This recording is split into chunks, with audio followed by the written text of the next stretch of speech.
俺は忍びだ。 Halo semuanya, di kesempatan kali ini Mimin akan membahas tentang perkembangan gaya bertarung Boruto setelah masa time skip, atau dalam konteks kali ini pada saat melawan God. Boruto yang dulunya sempat mengandalkan alat-alat ninja Sain sekarang justru tampil gagah dengan jurus barunya yang luar biasa. Bukan hanya itu, dia juga memiliki kecerdasan yang mirip seperti kakeknya, Minato Namikaze. Tanpa berlama-lama lagi, inilah Boruto to Blue Vortex.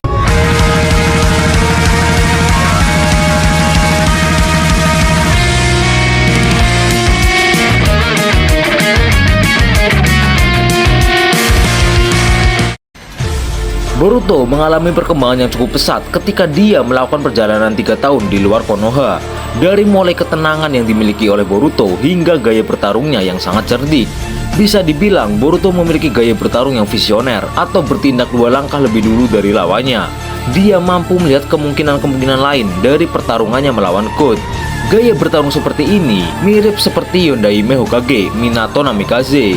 Nah, seperti yang bisa kita lihat pada pertarungan Minato, beberapa kali dia mampu membuat rencana cadangan dengan cepat untuk menghadapi musuhnya. Tentu saja yang paling mind-blowing adalah ketika Minato menghadapi Obito saat kelahiran Naruto.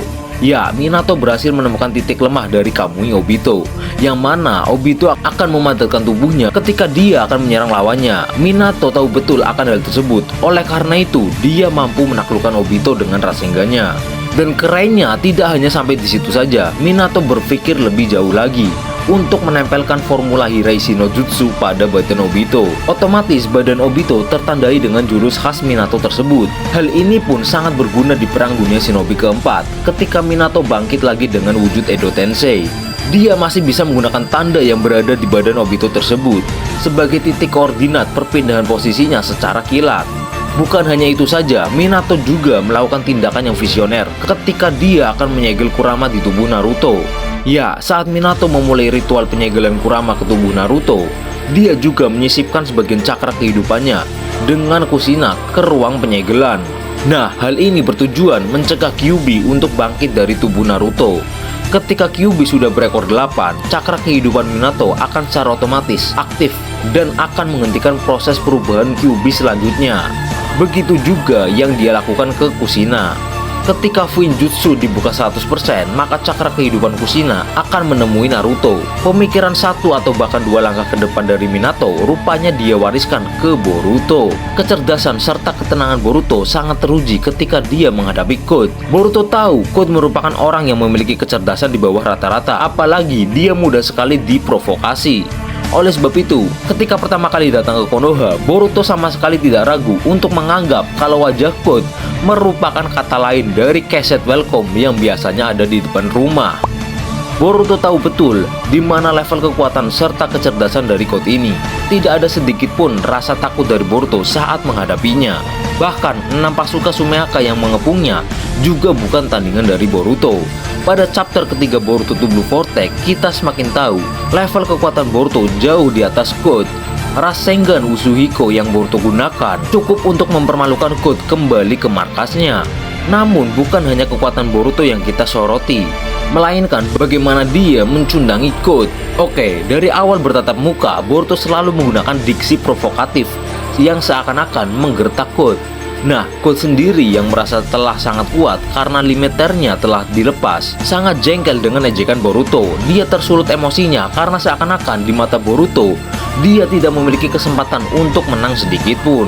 Terlebih lagi ketika Boruto mulai mengaktifkan Rasengan Usuhiko-nya, dia mendekati God dengan penuh percaya diri. Hal ini membuat God terpancing untuk menyerang Boruto lebih dahulu, persis seperti yang Boruto inginkan.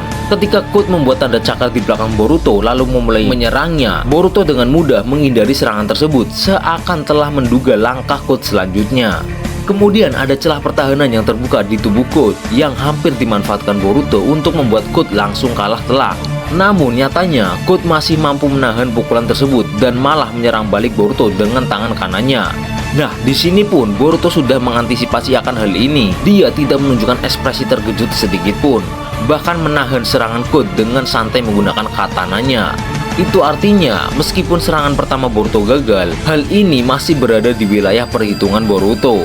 Code yang tidak tahu apapun dengan strategi Boruto merasa dia mampu mengimbangi omongan besar Boruto. Namun sayangnya, setelah Boruto menjelaskan kalau membunuhnya merupakan hal yang mudah, bahkan prosesnya sudah setengahnya selesai, barulah Code menyadari ada hal yang aneh dengan tubuhnya. Nah, selain berhasil menyalurkan energi Uzuhiko ke tubuh Code, menurut Mimin, pada momen inilah Boruto juga menyusukan katak pengintai pada tubuh Code. Di sini Code harusnya mulai mewaspadai dengan jurus yang menyelimuti tubuhnya dan mulai menganalisa kekuatan tersebut. Namun, perkataan Boruto yang sangat provokatif membuat Code terjebak lebih jauh ke dalam skenario Boruto.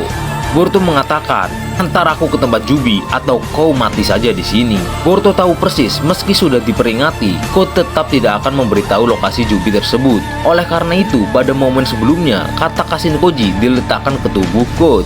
Itu adalah langkah yang mirip sekali dengan Minato. Sebelum musuh menggerakkan bidak catur yang akan dimainkan, Boruto bahkan bukan hanya tahu apa langkah musuh selanjutnya, namun dia juga telah mengantisipasinya. Dengan marah, Code kembali menyerang Boruto dengan membabi buta. Namun, efek Uzuhiko membuat Code tidak dapat menyentuh Boruto sedikitpun. Pada akhirnya, Boruto mengakhiri pemanasan tersebut dengan memukulkan Rasengan Uzuhiko ke perut Code. Dan skak, Boruto berhasil memojokkan Code hingga dia tidak dapat bergerak lagi. Hanya ada dua pilihan, memberitahu lokasi Jubi dengan sukarela atau mencari celah kabur ke tempat persembunyiannya, yang mana di situ Jubi disembunyikan. Baik pilihan A ataupun B, itu sama saja bagi Boruto. Yang dia incar bukan nyawa Code, Jubi adalah prioritasnya, raja yang harus dia skakmat. Sejauh ini, skenario dan perencanaan Boruto berjalan dengan mulus. Tindakan menyusupkan katak tersebut sangat mirip dengan gaya bertarung kakeknya, Minato Namikaze. 1-2 langkah antisipasi merupakan ciri orang dengan kecerdasan di atas rata-rata. Dengan mempermalukan Code, Boruto telah menunjukkan kalau dia memiliki tingkat kejeniusan yang tinggi. Dan bukan hanya itu, dia juga memiliki kekuatan yang tersembunyi lainnya yang belum kita lihat sama sekali, seperti karma dan juga kekuatan mata Jogan. Boruto adalah gambaran shinobi yang mendekati taraf sempurna. Yah, patut dinantikan perkembangan gaya Boruto pada chapter-chapter berikutnya. Bagaimana menurut kalian?